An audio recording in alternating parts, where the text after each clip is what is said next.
continuamos con la siguiente ponencia, uso de las tecnologías modernas de PHP para Joomla. Básicamente nos ha dado un pequeño resumen Roberto Segura, que va a estar con nosotros, sobre lo que va a ser la ponencia, que nos va a hablar un poquito de lo que necesitas para iniciarte en el desarrollo basado en su framework, ¿no? Comentaros: freelance español, principalmente interesado en PHP, JavaScript, CMS y sistemas de venta online, e-commerce. Ha trabajado en el lado oscuro del software privativo, me comenta. Por eso sabe que el código abierto es el presente y el futuro de prácticamente casi todo. Me gusta contribuir, o sea, dice él que le gusta contribuir y mejorarlo. Ha contribuido en proyectos como Twitter Bootstrap, PrestaShop o Joomla. Y nada, todo tuyo. Está apagado. Sí. Y ya empezamos con código. Sí.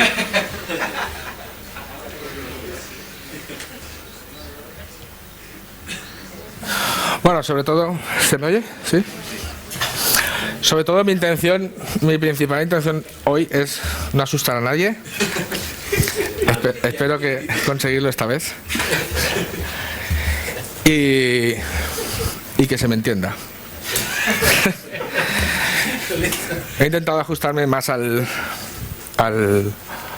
si va. Sí, vale. He intentado ajustarme al perfil que entiendo que hay más aquí, ¿no? Que es gente que empieza a programar, empieza a desarrollar. Y yo siempre que hablo sobre iniciarse la programación, siempre digo lo mismo. Si alguien me hubiera dicho a mí por qué tenía que utilizar y qué camino seguir, pues seguramente te hubiera ahorrado mucho tiempo de ir dando bandazos de un sitio para otro, ¿no?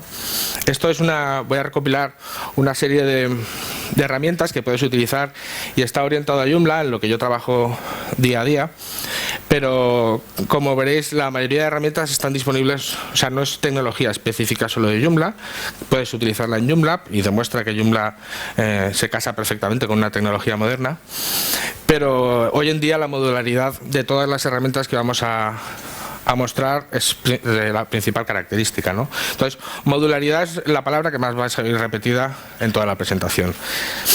Este es el enlace para descargar la presentación.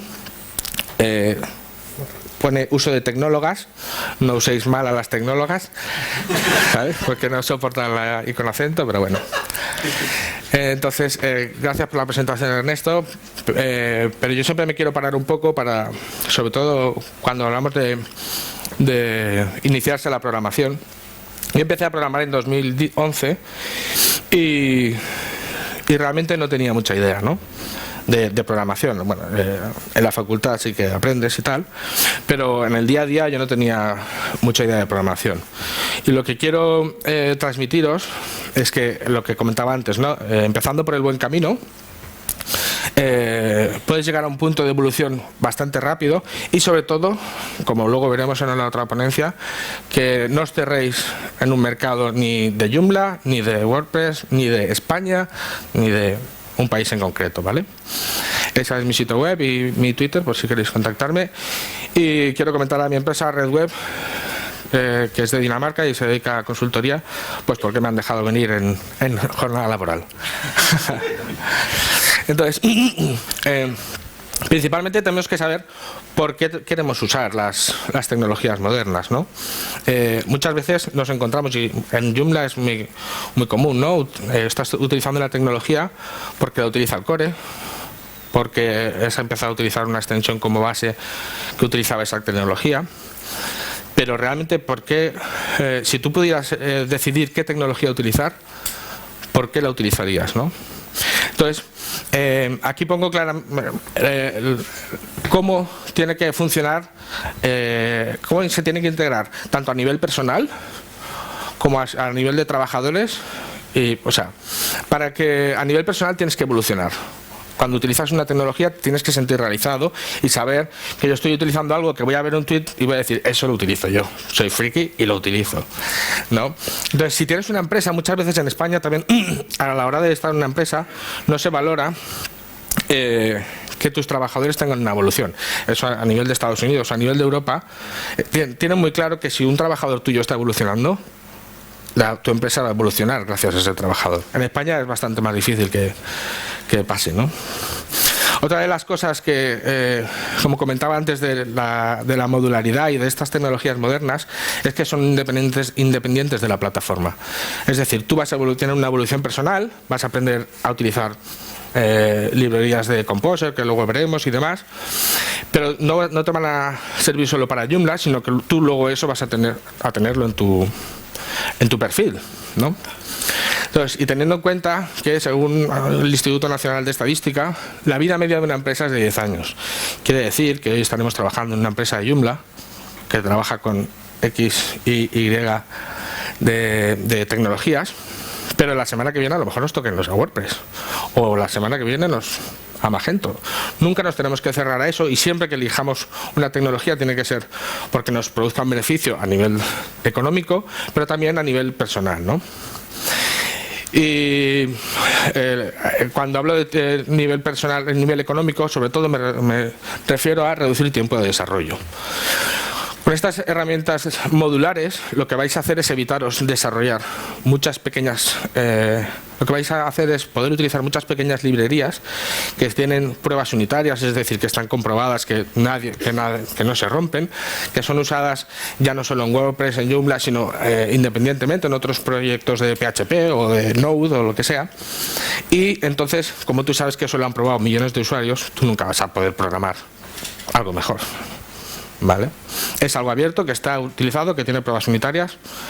Es un absurdo, ¿no?, reinventar la rueda. Entonces, eso tiene una fiabilidad.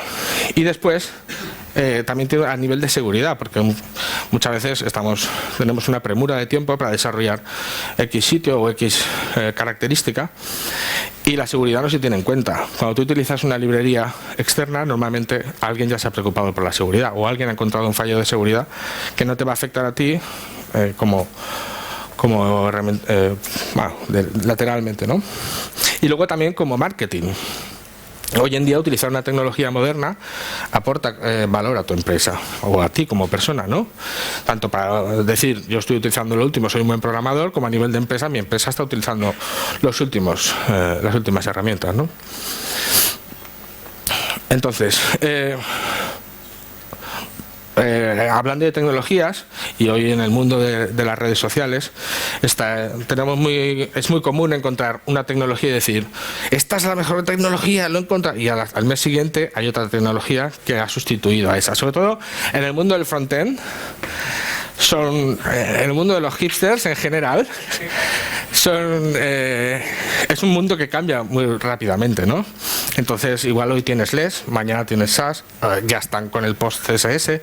Entonces, es un mundo que va cambiando muy rápidamente, y que cuando tú empiezas tú a lo mejor te decides a utilizar LESS, te has dado cuenta que ya está utilizando SAS y que la gente ya se está migrando a post CSS. Entonces, dices, voy a esperar, voy a ver cuál es la evolución de esa tecnología, a lo mejor ver si me compensa, porque cambiar algo como LESS y SAS es relativamente sencillo. Pero cambiar otra tecnología que a cabo de X años está obsoleta, pues no te compensa, ¿no?, hacer para deshacer. Y luego también tienes que conocer tu mercado. Todas las tecnologías no funcionan para todos los mercados.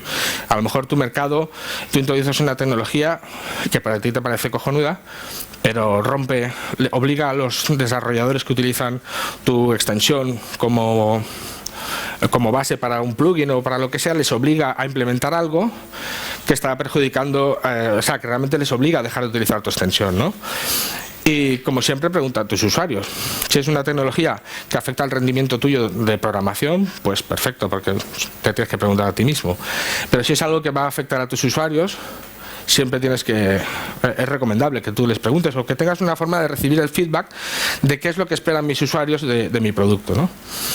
Importante, como buen friki, reservar tiempo para I+D. Y eso hablo a nivel personal. A nivel de empresa ya lo doy por sentado.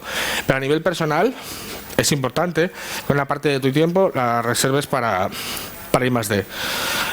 No tengo tiempo tal. El mejor sitio para el I+D es el váter de casa. ¿Vale?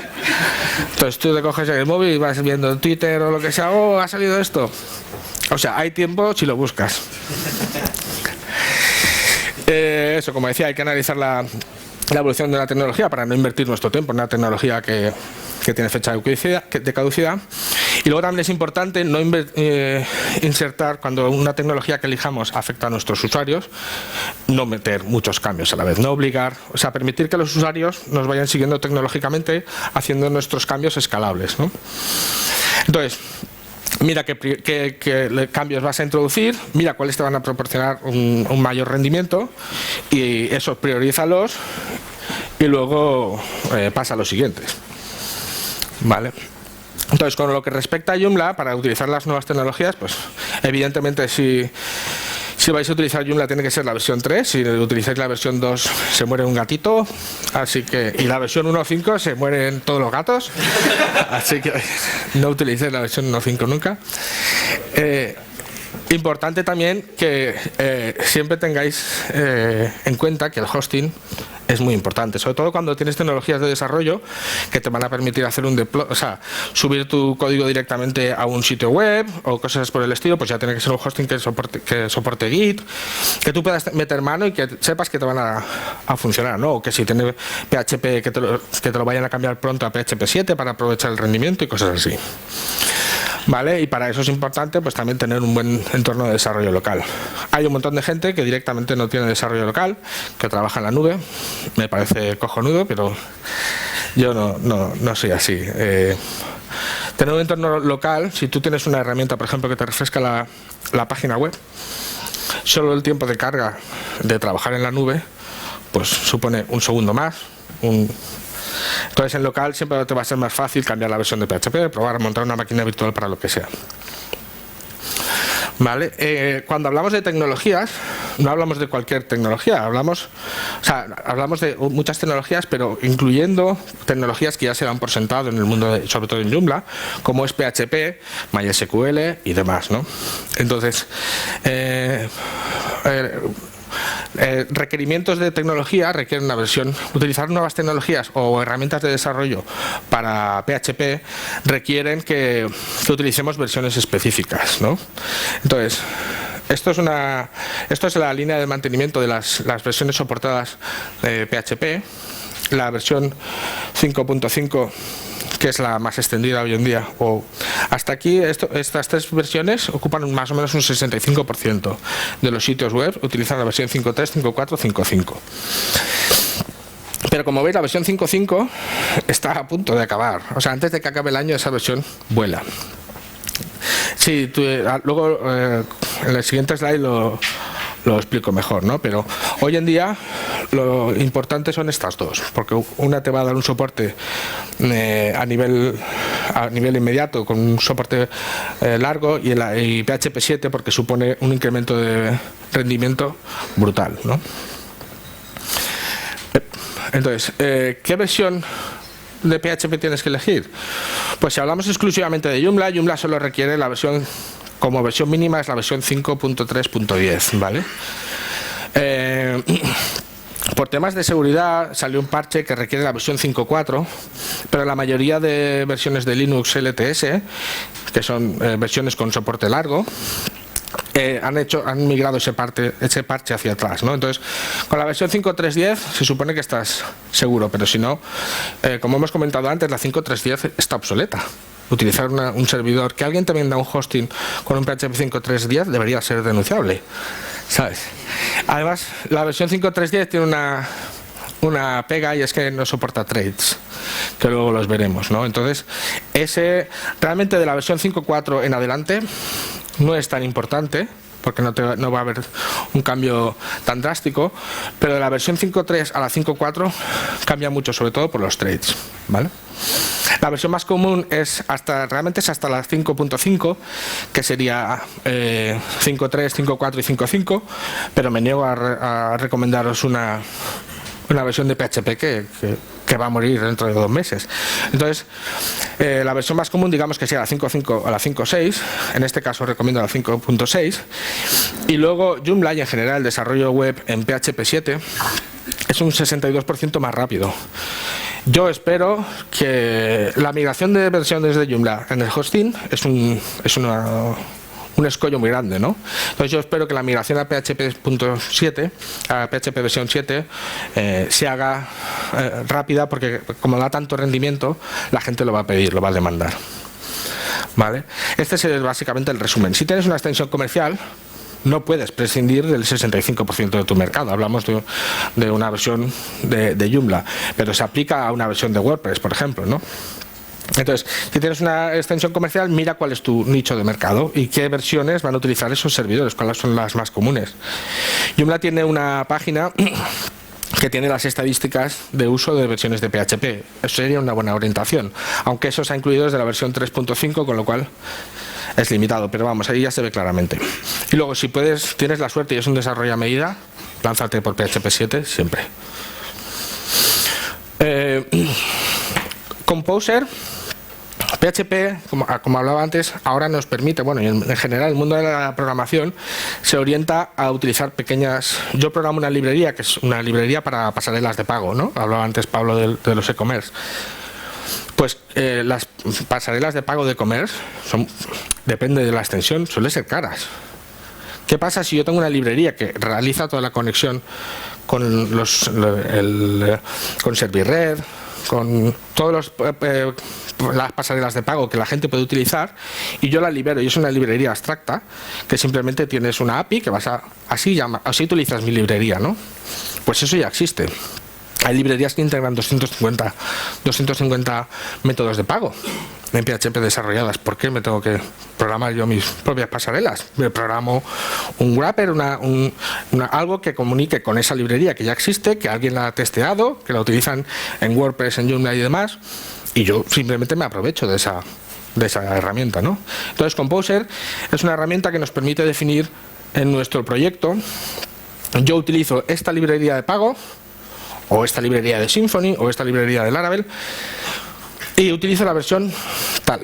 Entonces tienes un archivo JSON en el raíz de tu proyecto, y simplemente le estás diciendo que cuando inicialices, hay un comando que es Composer, y le dices Composer update install, y te instala todas las dependencias que tenga ese proyecto. Eso que haya un comando para instalarlo es perfecto para integrar con Git, porque nosotros en nuestro proyecto, Git es un control de versiones para nuestro código. Entonces yo no tengo que estar controlando mi repositorio, no tiene que estar el código de esa pasarela de pago, ¿no? Porque ya hay alguien que tiene su repositorio donde está esa pasarela de pago implementada con sus versiones, ¿vale? Y luego tiene si queréis ver el tipo de librerías que hay, pues hay una página que es como la cara de Composer, y es donde podéis buscar las librerías que hay. Os podéis sorprender buscando e-commerce o Payment Gateway o cosas así, ¿no? Y lo bueno de eso, estamos hablando de consumir librerías, pero también nosotros lo podemos utilizar para distribuir librerías. Como comentaba antes Pablo, pues si yo soy un alemán loco y tengo VirtueMart y decido trabajar con WordPress y con Joomla, ¿por qué no distribuyo todo mi sistema, lo que es el core de mi sistema, como una librería que se puede integrar tanto en uno como en otro, ¿no?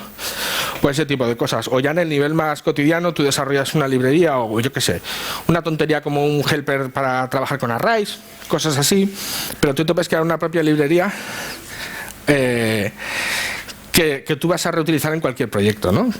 Si mañana te piden algo de WordPress, tú simplemente haces Composer install, agregas la dependencia y se te instala. Y además tiene dependencias en cascada. Quiere decir que si yo dependo de una pasarela de pago que depende de otra librería, que depende de otra librería, que depende de otra librería, a mí me da igual porque es transparente. Cuando haces Composer install, se descarga todas las librerías en herencia hasta que tienes un sistema listo para empezar a funcionar. Cuando muchas veces hablamos de Composer, sobre todo para desarrolladores de Joomla o de WordPress, que es un perfil medio bajo, ¿no? Que es un perfil para iniciarse en el mundo de la programación, A mí siempre me dicen la misma excusa, es que Composer es muy difícil. ¿Cómo lo voy a...? No, tienes que utilizar línea de comandos para escribir Composer install. ¿Y cómo lo integro luego en cómo consumo esas librerías? Pues la mayoría de CMS tienen un sistema para registrar clases, ¿no? Que es un rollo que ahora no voy a explicar porque no quiero salir contento de la sesión. Entonces, lo único que tenéis que saber es que Composer trae un cargador de librerías.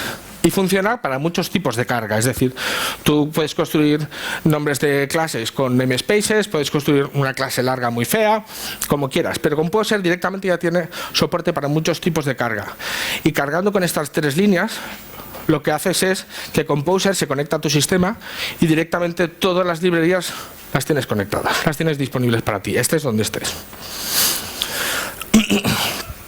Los namespaces o nombres de espacio es una traducción que no me gusta mucho, pero esto es algo que a mí me encanta y que está muy anexado, muy ligado a Composer, ¿vale? Por suerte requiere PHP 5.3, con lo cual no es un problema para ningún desarrollo que eso, lo podemos utilizar mañana seguro, sin problemas en WordPress, en Joomla y demás. ¿Y para qué nos sirven los namespaces? ¿O qué es un namespace? Es como decir, este archivo está definido bajo este nombre, ¿no? Imagínate que dices PHP Roberto, pues tengo PHP Roberto Payment, que es una librería que yo tengo de pago. Como ya está dentro de PHP Roberto, de mi nombre de espacio, nunca ese nombre de clase, o sea, puede haber otra librería que se llame Payment, pero siempre estará bajo otro nombre de espacio, ¿no? Entonces nunca vas a tener un conflicto entre clases. Luego, cuando hablamos de distribuir, pues en Packagist, que es la cara de Composer, veréis que utiliza el mismo sistema de GitHub, que es, yo tengo un usuario y tengo el nombre del repositorio, ¿no? Entonces, dentro de es perfecto porque tú dices, mi usuario es PHP Roberto, mi namespace va a ser PHP Roberto y cada proyecto tendrá el mismo nombre enlazado en el repositorio, ¿no? Entonces, poder instalar cualquier librería estando seguro de que el namespace no me va a hacer un conflicto con mi sistema, me hace que yo pueda instalar lo que sea sin tener miedo de romper nada, ¿no? Esa es la modularidad una vez más. Entonces, ¿cómo sería trabajar con namespaces? Es muy sencillo. Y si lo veis, al final, si quitas todo esto, esto es una clase de Joomla, ¿no? Pero si quitas todo esto, al final estás definiendo una clase con un nombre. Lo único que cambia es que con namespaces tú defines, este sería el nombre principal de mi espacio y esto sería, pues normalmente es una carpeta, ¿no? Pues este sería el nombre del namespace y eso sería el nombre de la subcarpeta. Dentro de AESIR hay una carpeta que se llama module y dentro de esa carpeta module hay una que se llama abstract module. ¿Vale? Cuando queremos consumir librerías de otros sistemas es muy sencillo porque simplemente tienes que hacer la estructura de las llamadas. Pues voy a consumir aquí la de Joomla, ¿no? Que es el registro de Joomla. Gracias. Otra de las tecnologías que a mí personalmente más me gusta cuando se usa bien son los traits de PHP. Y sobre todo porque en sistemas antiguos o que tú has heredado, que tienes un Joomla, que tiene una herencia de clases ya definida, es muy difícil conectar. Imaginaos que tienes una clase, le quieres agregar un comportamiento, pero de esa clase nace otra. Entonces, bueno, es un poco complicado de explicar. Pero básicamente lo que en el mundo, hasta antes de los traits, lo que había era una herencia vertical. La herencia vertical es esto. Es decir, yo tengo una clase base. Esta clase va a extender a esto, pues luego lo enseño con un ejemplo. Y luego puedo tener otra clase que extienda a esta, otra clase. Y lo que tienen los traits es que son como mini clases, pero que puedes utilizar sin tener herencia vertical, ¿no? No tienes que extender esa clase, sino que yo puedo utilizar un trait, que luego veremos si lo entenderéis mejor, puedo utilizar el trait independientemente de lo que implemente, ¿no? Entonces, rompe la herencia vertical, te da una libertad total, modularidad y que es perfecto para Joomla, ¿no? Es muy importante también saber que un trait no sustituye una herencia vertical. Tienes que saber cuándo es mejor extender una clase y heredar todo lo de esa clase o cuándo crearte un trait para algo específico. En el ejemplo siguiente se ve, ¿no? Esta es una clase con el ejemplo vertical, ¿no? Y tendríamos, esta sería la clase padre, sería, imagínate, ¿no? Es la clase party, y la clase YoomlaDay extiende a la party. Y la clase party tiene un método, con lo cual yo este método lo puedo utilizar directamente aquí. Cuando instancio esta clase, tengo el método party, y cuando instancio el método getOrganizer, y cuando tengo la clase party también tengo ese mismo método getOrganizer, con lo cual la tengo disponible en los dos. Es la misma lógica, y lo que hace es que haya un método disponible en dos clases. Lo único que cambia de la herencia vertical a la otra es lo que veremos luego, ¿no? Si esta clase tiene implementados muchos más métodos que yo no quiero y no necesito, o sea, si esta clase tiene beber alcohol, un método que fuera beber alcohol como loco, está en party, pero yo no quiero permitir que en mi YoomlaDay se beba alcohol como loco, que yo lo quiero permitir, ¿no? Pero si no lo quisiera, ¿qué pasa? Tengo que heredar todos los métodos, ¿no? Entonces, para eso están los trades. En los trades las clases se definen independientemente. Como veis, tenemos una clase que es YoomlaDay y una clase que es party. Y aquí tendríamos una clase, un archivo separado que sería el trade. El trade nos permite decir que yo solo voy a tener un campo que tenga la base de datos organizer ID.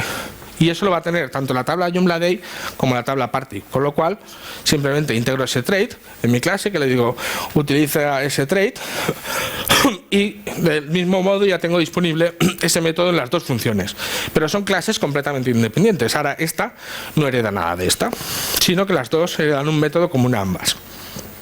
Otra cosa de los trades es que si hay un trade, como hablábamos antes de los nombres, ¿no? Si le llamas hashOrganizer y alguien implementa ese trade, tendrían conflicto porque utilizarías dos trades que se llamarán igual, en un caso hipotético. Pues esto es para enseñaros que lo puedes renombrar, ¿no? Le estaríamos utilizando el hashOrganizer como organizer a secas porque tenemos otra cosa que entra en conflicto. Podéis ver más sobre trades en el enlace de abajo. Luego entramos en el mundo de, eso era específico de PHP, y esto es más el mundo del MySQL, ¿no? El MySQL es prácticamente el mismo problema que teníamos con PHP. Tenemos una versión que funciona y que está extendida, versión 5.5, una versión que está por encima, la versión 5.6, y una versión que es la leche, que es la 5.7, pero que nadie va a utilizar. Entonces, afortunadamente, en Ubuntu 16.04 integra tanto PHP 7, que acaba de salir la 16.4, integra PHP 7 y MySQL 5.7, o sea, esa va a ser la LTS que vamos a amar durante mucho tiempo, ¿no?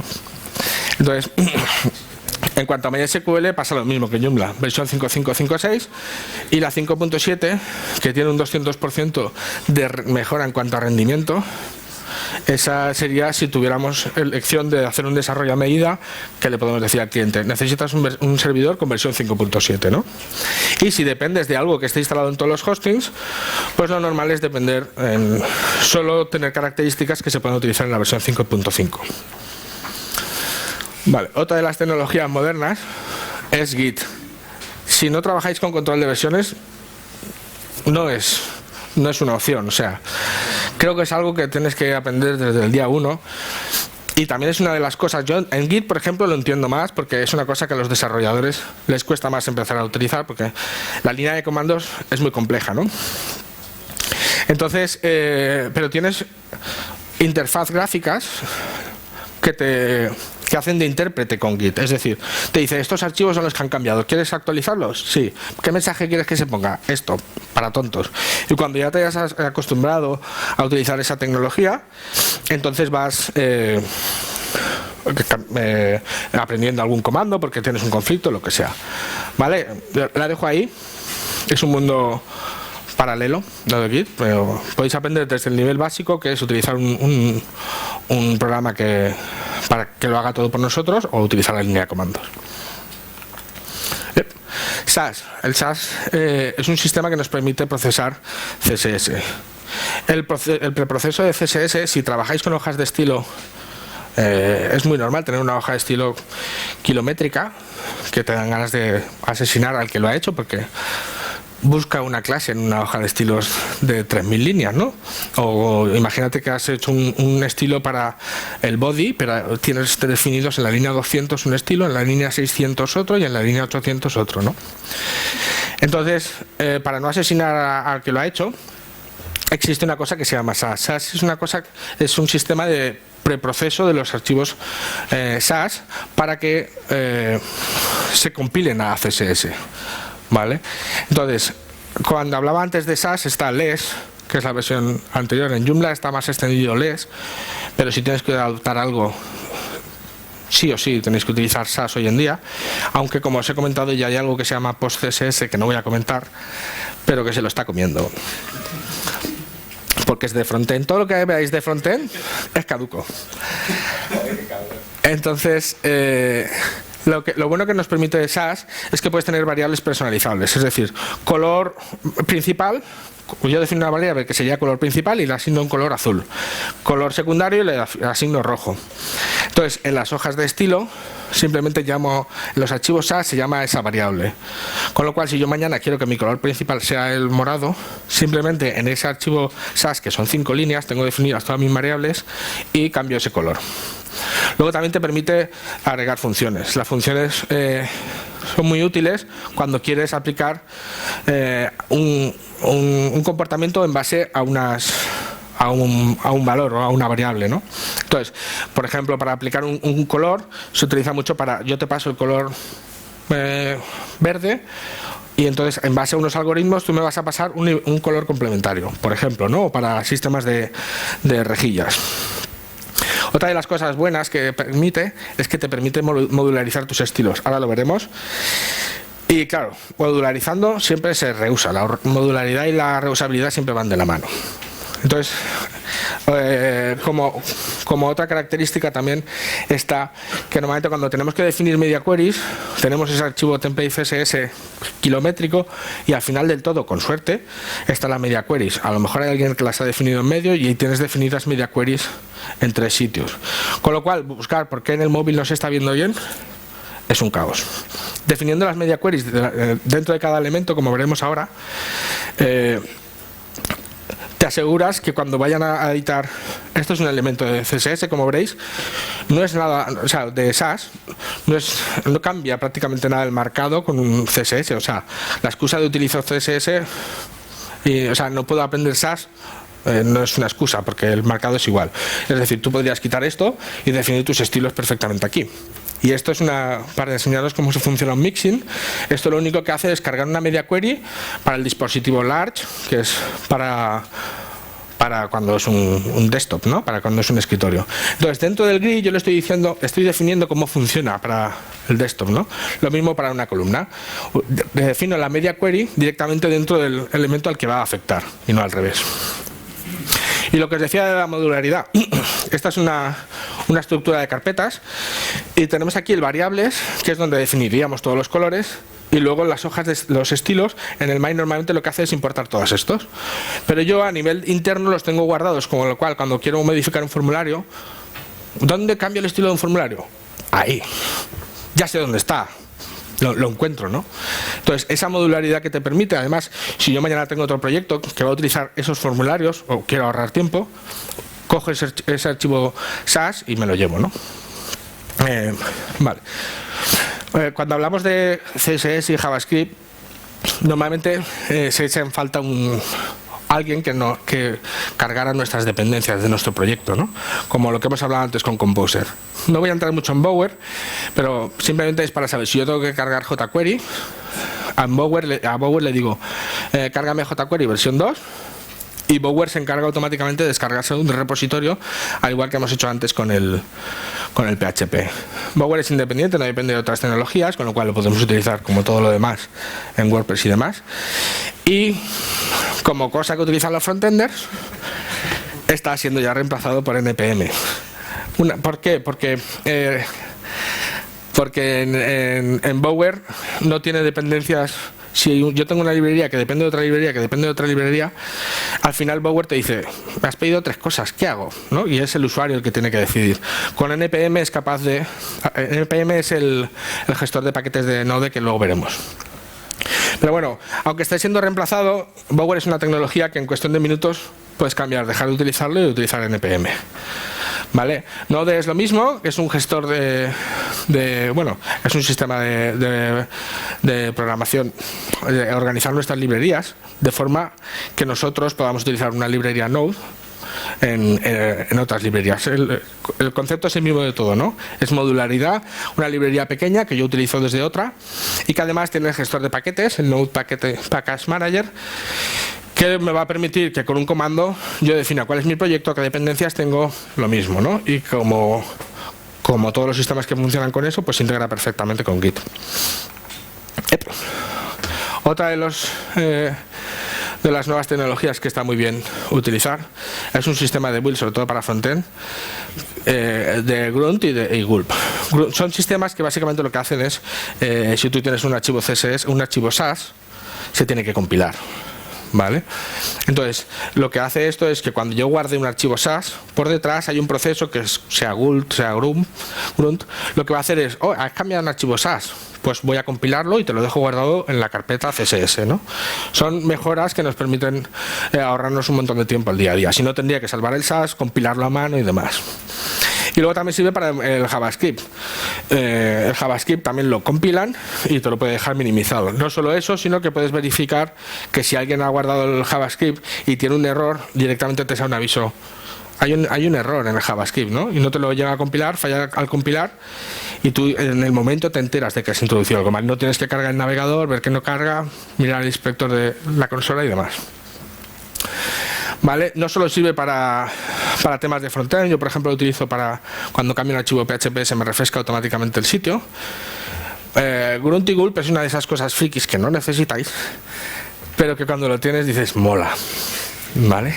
Entonces, si quieres hacer una release, pues Gulp Release, por ejemplo, yo utilizo y te hace un zip, que es una extensión para probar, ¿no? En un sitio Joomla. Y por último, los archivos SVG, que como tecnología dices, ¿un tipo de archivo es una tecnología? Pues sí, es una tecnología que se está utilizando cada vez más. Es una tecnología que está desde el 2011, creo que es. Y que el problema que tenía esta tecnología sobre todo era el soporte para navegadores de cosas cuando estabas atado, ¿no? Porque solo funciona en cualquiera menos en Internet Explorer 8. Como todo en el mundo, Internet Explorer 8 habría que matarlo. Entonces, los archivos SVG tienen una ventaja sobre los iconos de tipo fuente o demás, y es que se pueden editar, tú puedes cambiar su comportamiento a través de JavaScript y de CSS. Es decir, dentro si tienes un icono que es un círculo con un punto en medio, a través de CSS le puedes decir, el punto, pónmelo en un color rojo y lo de fuera me lo pones con una sombra. Cuando tú tienes un icono o que es algo un todo, tú puedes editar ese icono, pero si no tendrías que editarlo manualmente, ¿no? Como son archivos vectoriales, los archivos SVG se adaptan también a cualquier resolución. En el mundo del responsive, asegurarnos que se va a ver bien en una pantalla de retina, sobre todo, pues no tiene precio, ¿no? Ahora la última tendencia hipster es que cambiar los iconos. Si conocéis Font Awesome y demás, pues está muerto, que lo sepáis. Ahora se llevan los iconos SVG, que lo están adoptando GitHub, ya lo ha adoptado y demás. Y la verdad es que introducen como cuando tienes un icono que es como Font Awesome, que es una fuente, redimensionar una fuente, siempre al final acabas teniendo un pequeño es un poquito borrosa, aunque no es prácticamente apreciable, pero con un icono, o sea, con un archivo vectorial no tienes límites, ¿no? Entonces, si es una misma fuente pero la utilizas en SVG, está encantado. Y luego tiene una forma de funcionar que también las puedes incrustar directamente. Los archivos SVG los puedes definir como una imagen que tiene el source al enlace al SVG, o puedes directamente embeber el código SVG, con lo cual no estás creando una request adicional. Cuando hablaba Isidro del SEO, ¿no? Pues si eres un friki del SEO y no quieres que aparezcan más requests, puedes embeber esa imagen. No es una práctica recomendable, pero bueno, para ciertos casos está muy bien. Y ya está, me he alargado un poquito. No os olvidéis que la tecnología más importante sois vosotros y que hay que actualizarse siempre a la última versión. Gracias.